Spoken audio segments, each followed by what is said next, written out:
దేవుడు మనందరి విషయం ఆలోచిస్తూ ఉంటాడు. కొన్ని పర్యాయాలు మన ఇంట్లో వాళ్ళ గురించే మనము ఆలోచించాం. అప్పుడు మన ఇంట్లో వాళ్ళు అంటారు, నా గురించి ఏం పట్టించుకోవా అని. అమ్మ అంటది, ఈ అమ్మాయికి పెళ్ళిడు వచ్చేది, అసలు పట్టించుకోవా అని. అబ్బాయిని అంటాడు, ఎంతకాలం రా నేను నిన్ను పోషించేది, నువ్వేమి ఉద్యోగమో సద్యోగమో చేయవా, ఏమీ పట్టించుకోవా అని అంటూ ఉంటారు. ఇది ప్రతి ఇంట్లో కూడా ఈ విషయాలు మాట్లాడుకుంటూ ఉంటారు. దేవుడు కూడా అదే అంటాడు.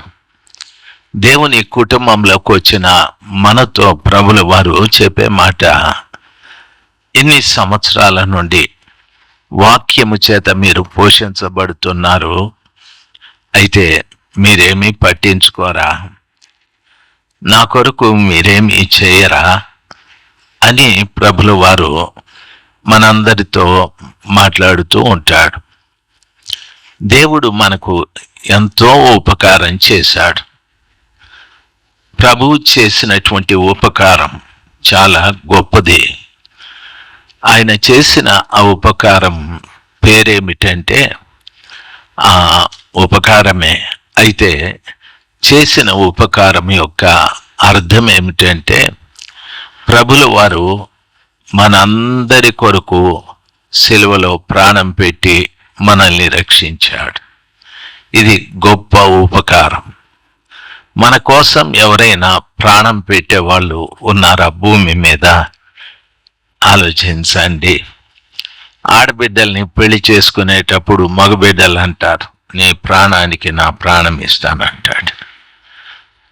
2 నెలలు అయిన తర్వాత ప్రాణం తీస్తూ ఉంటాడు, గొడ్డును బాదినట్టు బాదుతూ ఉంటాడు. ఏయ్, నువ్వు ప్రాణం ఇస్తానంటివి అంటే అది ఆ పొద్దు అంటాడు. మరి ఈ పొద్దు ఏమొచ్చింది నీకు అంటే, ఈ పొద్దు ఇంతే అని అంటాడు. అంటే మనిషి మాట నిఖరమైంది కాదు. ఆయన చేసిన ఉపకారం, నేను పాపంతో చనిపోయి నరకానికి వెళ్ళకూడదు అనే గొప్ప ఉద్దేశంతో, నేను అడగక ముందే నేను ప్రభువా, నేను పాపిని, ఈ పాపం నుండి నన్ను తప్పించు, పాపానికి పరిణామమైన మరణం నుండి నన్ను తప్పించు అనక ముందే ప్రభు వాక్యం సెలవిస్తుంది, మనం ఇంకా పాపులమై ఉండగా ఆయన మన కొరకు సిలువలో మరణించాడు అని వాక్యం సెలవిస్తుంది. మనం ఇంకా పాపులమై ఉండగా ఎంత గొప్ప ఉపకారము దేవుడు చేశాడు. ఆయన మరణించిన కారణాన నాకు మరణ శిక్ష తప్పిపోయాది. అంటే పాపానికి జీతము మరణము అని అన్నాడు. ఆ మరణ శిక్ష నాకు తప్పించి ప్రభుల వారు పరలోకాన్ని నాకు అనుగ్రహించాడు. మన అందరికీ ఆయన అనుగ్రహించాడు. ఆయన చేసింది ఏమిటంటే గొప్ప ఉపకారం. ఆయన చేసిన ఉపకారానికి మనం అందరం కూడా ప్రత్యుపకారము చేయాలి. ఒకటి, ప్రభు మనకు చేసిన ప్రతిదానికి ఆయన కొరకు మనం ఏదో చేయాలి. సంఘంలో ఎన్నో చెప్తూ ఉంటారు, ఈ కార్యక్రమం ఉంది అని. అప్పుడు అందరూ కూడా, ఈ పనిలో నేను పాలిభాగం పొంది నేను ఖచ్చితంగా దేవుని పని చేయాలి అనే ఆలోచన చాలా ప్రాముఖ్యమైంది. రెండవది, ఉపకారం అనేది చాలా ప్రాముఖ్యమైంది. బైబిల్లో ఆదికాండం 32వ అధ్యాయం 10వ వచనాన్ని చదువుకుందాం. నీవు నీ సేవకునికి చేసిన సమస్తమైన ఉపకారములకును సమస్త సత్యమునకును అపాత్రుడను. బైబిల్ ఈ రీతిగా సెలవిస్తుంది, నీవు నీ సేవకుడు చేసిన సమస్తమైన ఉపకారములకును సమస్త సత్యమునకును నేను అపాత్రుడను. ఎట్లనగా, నా చేతి కర్రతో మాత్రమే ఈ యొర్దాను దాటి తిని ఇప్పుడు నేను 2 గుంపులైతిని అని అంటూ ఉన్నాడు. ఈ మాట చెప్పింది ఎవరంటే యాకోబు గారు.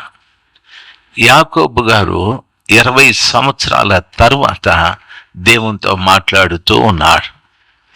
20 సంవత్సరాల ముందు దేవుడు అతనితో మాట్లాడాడు. 20 సంవత్సరాల ముందు దేవుడు అతనితో మాట్లాడాడు. ఏమని మాట్లాడాడంటే, యాకోబా, నేను నీ తండ్రి దేవుడాను, మీ తాత దేవుడాను, అబ్రహాము ఇస్సాకుల దేవుడాను. నీవెందుకు ఈ మార్గం గుండా వెళ్ళిపోతున్నావు? దయచేసి వెనక్కి రా, ఈ ప్రదేశం అంతా చూడు, ఇదంతా నీకు ఇస్తాను, నిన్ను ఆశీర్వదిస్తాను అని చెప్పాడు.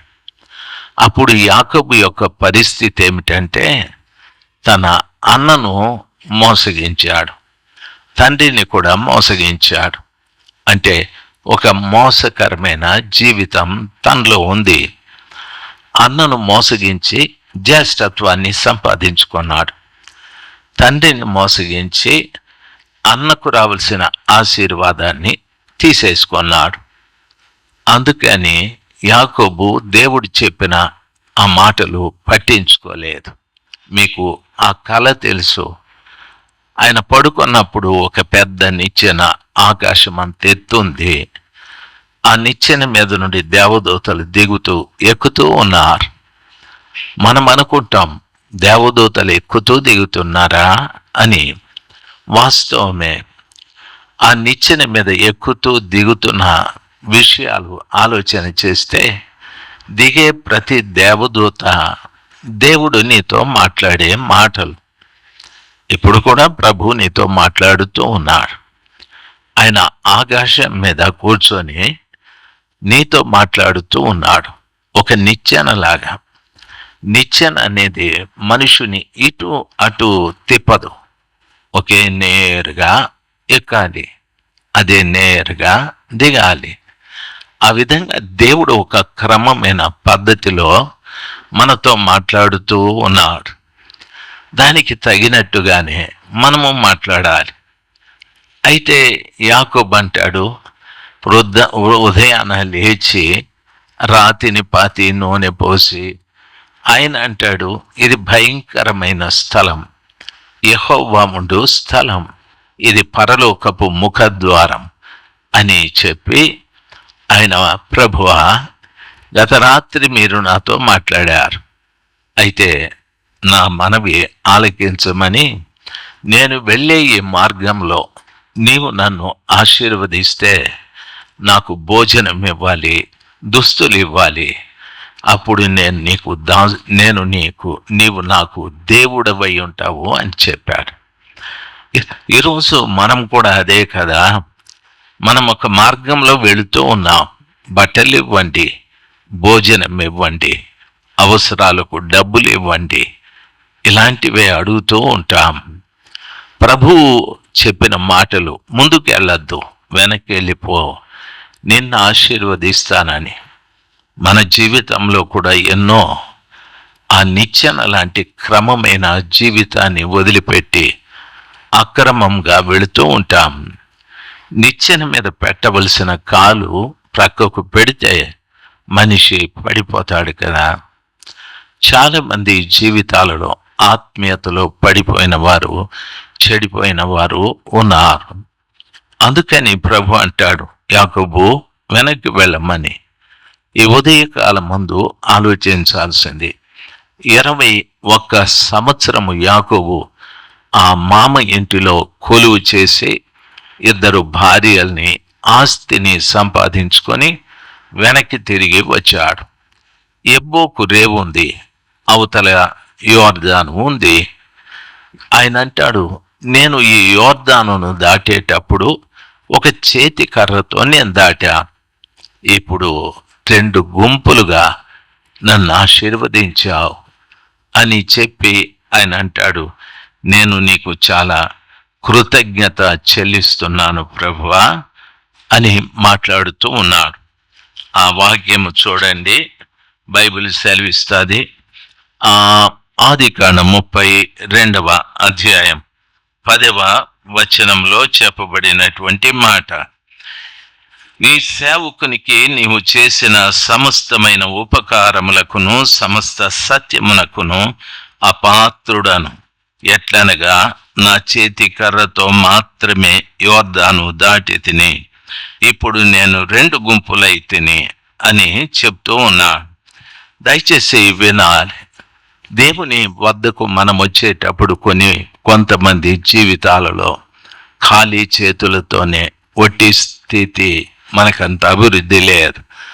అయితే ప్రభుని పరిపూర్ణంగా అంగీకరించి నమ్మిన కారణాన దేవుడు నెమ్మదిగా ప్రభుల వారు మనల్ని అభివృద్ధి చేశాడు. బాగా వినాలి. యాకోబు అంటాడు, నేను యోర్దాను దాటేటప్పుడు ఒక కర్రతో నేను దాటాను అని. యోర్దాను అంటే క్రిందికి ప్రవహించుట అని అర్థం. క్రిందికి ప్రవహించుట అంటే ఈ లోకము మనల్ని క్రిందికి లాగేస్తుంది. ఈ లోకము మనల్ని ప్రభు వైపు నడవనివ్వదు, ప్రభు దగ్గరికి ఎక్కనివ్వదు. ఆయన అంటున్నాడు, నేను యోర్దాను దాటాను, అప్పుడు నా చేతిలో ఒక కర్ర మాత్రమే ఉంది. ఇప్పుడు నన్ను 2 గుంపులుగా చేశారు. నాకు 2 భార్యల్ని, ఉపపత్తుల్ని, వారికి పిల్లల్ని, బోలెడంతమంది పిల్లల్ని ఇచ్చారు, 2 గుంపుల ఆస్తినిచ్చారు అని కృతజ్ఞత దేవునికి చెల్లిస్తూ ఉన్నాడు. దేవుని పిల్లలు బాగా ఆలోచించాల్సింది, సర్వశక్తిమంతుడైన దేవుని పాదాల చెంత దేవుడు మనకు చేసినవన్నీ జ్ఞాపకం చేసుకోవాలి. ఒకసారి ఒక అక్క మాట్లాడుతూ ఈ విషయాలు చెప్పాది. నేను మందిరానికి వచ్చినప్పుడు నా సమాచారం, నా విషయం చాలా దుఃఖకరంగా ఉండేది. మా భర్త నన్ను కొట్టేవాడు. చిన్నదానికి పెద్దదానికి ఆయన నాకు ఎదురు చెప్తావా అని ఆలోచించకుండా కొట్టేసేవాడు. నేను చాలా బాధపడేదాన్ని. మంచోడే, ఎందుకో అటువంటి ఆవేశం ఉండి నన్ను కొట్టేసేవాడు. అయితే నేను ప్రార్థిస్తూ వచ్చాను. భర్త మారిపోయాడు. ఆయనకు చక్కటి ఉద్యోగం కూడా వచ్చేది. మా కుటుంబానికి ఆధారంగా ఒక చక్కటి ఉద్యోగం. ఆయన జీతం ఎంతో తెలుసా అయ్యగారు అంటే, నాకేం తెలుసమ్మా అంటే, ఆమె అంటుంది 50,000 రూపాయలు.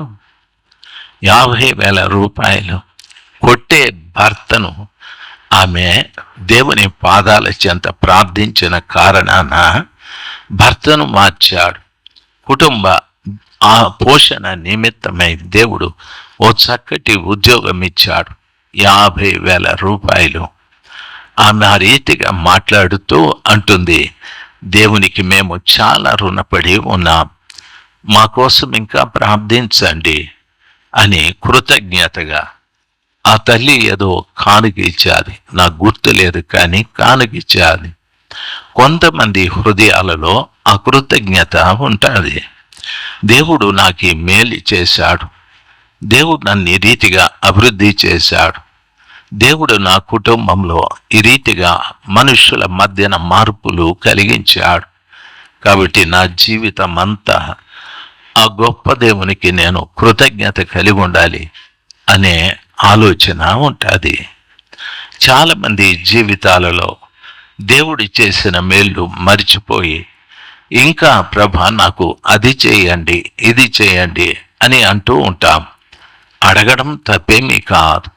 అయితే దేవుడు చేసిన ప్రతి మేలును జ్ఞాపకం చేసుకొని కృతజ్ఞత కలిగి బ్రతకడం చాలా మంచిది.